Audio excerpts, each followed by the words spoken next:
seasoned practitioners are able to demonstrate through their maturity their expertise. When somebody is able to, their actions match their words, they have reflected, they've brought coherence to their division.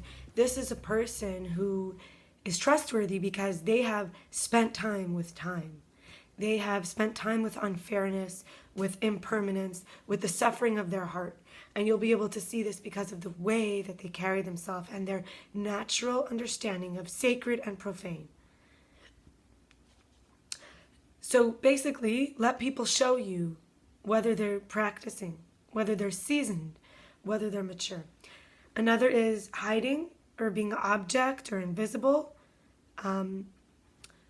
Angry, pushing, objectifying. So being on the shrinking side of feeling persecuted, pursued, feeling totally insignificant, as sacred, as respectable, as dignified, as worthy of the time it takes, or being objectifying and wanting someone just to give you their time, or getting angry, pushing them. So either side is not being able to sustain the eye contact. So we might say with some social anxieties or Asperger's or many others, the difficulty, and also with even depression, the eye, the real I, not the personality, we could say they struggle with eye contact. So this is eye contact. The inability to be the I in the moment thinks I need you to be me, or you need me to be you. It's stretched too much for the person to be who they actually are. And we're growing. So another one is this addiction to multitasking versus recognizing value of slow, steady pace is this accomplishment acquisition mindset. It's not taking the time to really give ourselves fully into what we're doing and become one with this experience, but rather it's wanting to check off the boxes to make sure everything was done and trying to be the one who takes care of everything, just to say we did everything, even to ourselves, without knowing how to reschedule or cancel as needed. And finally, tolerance is to patiently endure. So the threshold work.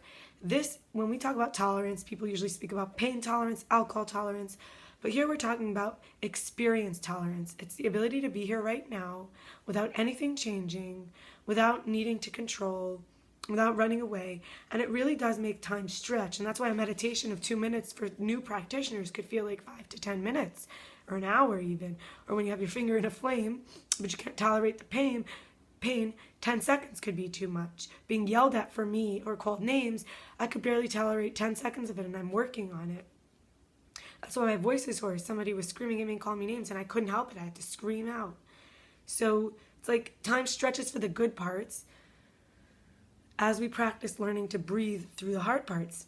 So I'm not going to leave off like that. And there's also another part I want to just bring in and tie this into like living. But I'm now going to I wrote a little list of ways I could dedicate time.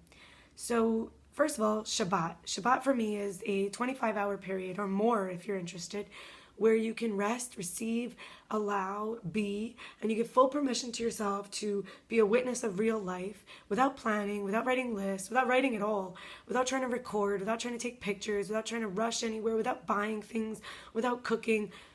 There's a lot of preparation on Friday.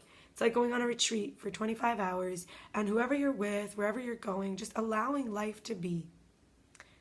Resting, taking naps, meditations, taking time to lovingly prepare food or cook, exercising, spending time with loved ones, with cleaning the body, with refreshing the space, with throwing away refuse or waste, with surrender contact, with prayer, like surrendering, praying, taking time to let it all go, give it up, whatever you can't control, the things that are burdens, and also conscious contact. So it's that eye contact with I of all. Like I said, Mother Earth or God or whoever you want to connect to is bigger than you. The many layers, the source of life, of light, of energy, of information, of consciousness. The we becomes I eventually. Beautification, enhancement. This doesn't mean necessarily a full face of makeup, but it could be small things like grooming, sewing a clothes, for yourself, going shopping. It could be just like small acts, but being very present while you do it. I am the one doing it. Music, producing or creating or performing. So any type of channeling, art, or creativity. Nature time, maintaining the home. This could be cleansing, refurnishing, furniture relocation. And then finally, trying new things, taking time. Trying sugarcane for the first time. I remember someone said, take your time. And it was fun. Taking time with new things. And I'm going to move into a different aspect, which is the threefold nature of the human being. So we get very caught up in the fact that I am my personality, but we're not only threefold, but I'm bringing in three realms. Each one is really two. So you could say we're six. And then, there's the known aspect and the unknown. So it could be 12, but I'm going to bring it in as three categories. And I'm going to give small little pieces just to know which category you're in, to know that you're not your personality and you're not even one of them. So first of all, there's the carnal body. There's the carnal and the body. So the carnal energy and the body. So we have sight, smell, hearing, taste, touch are the basic senses. There's many schools of thought that hunger is a sensation and pain is a sensation and, equilibrium is a sensation. But just these basics ideas. And then we have the organs for that: the eye, the nose, the ear, the mouth, and the feeling. So carnally, we have these faculties, and then bodily, we have these organs. And this is called the soma. We call somatic healing as we bring ourselves into the soma gates. Now, we have more deeply or more etherically, we have nature. What is our nature? And this is the natural energy. And this is where we find our soul, because the soul, as we say, karma, reincarnation. It's like, what are we predestined to as a whole package? Not our personality, not our name, not our job, not our tasks of the day, not our daily basis living even. Not what we ate, not what we wear. Not if, you're not a vegan because you eat vegan food. You have a nature. And you want to become one with your nature through the vegan food, or your soul. You want to become one with your soul, so you celebrate Sabbath or go to church or something, right? So there we have imagination, conscience, like what's right and wrong, reasoning, and affection. Affection means I like it, I don't like it, affect, emotional. And our memory is one of the faculties of our nature, soul, that becomes our soma. We store our memories, we remember sights and smells, and more deeply, more etherically, less personified individually, we have the spirit. And then we also have the spiritual energy. So we have spiritual energy, which is like what we cannot see, what we cannot imagine, what we cannot reason. It's beyond all of the mind. And then we also have the individual spirit.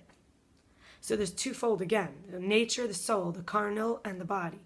And then here with the spirit, we have faith, hope, reverence, prayer, worship. And the will, our memory, is what gives us the will. Our memory from the soul, which feeds us into what we've remembered already in the past.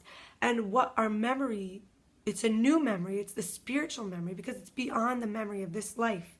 Anything that specifically has happened to you, how a baby manages to learn new things, how people who get Alzheimer's, what they do remember. So there's other layers there that are happening. And so we'd say the memory is the will. In other words, a baby has the will to do new things, even though they don't remember it. They know sometimes things. Children talk about things they have no way to know. And adults who have degeneration of the memory still have a will towards music or, dancing. So there are things that the soma, through the memory, becomes alive through the spirit. And this is our spiritual nature, where we are having faith and hope and reverence. The sacred nature gives us insight to the holiness of life, where we becomes I, the whole. And I wrote a poem because I was so inspired by this work. It's the versions of ourselves from the past. We hold them. Because of fear, we can't arrive into all life without remembering them, in case something happens and we have to be ready with that version of ourselves. But they're gone, and the version of who we are now, any interpretations or labels, we cannot either bring. This is the surrender. This is self-love. This is true self. Always arriving. I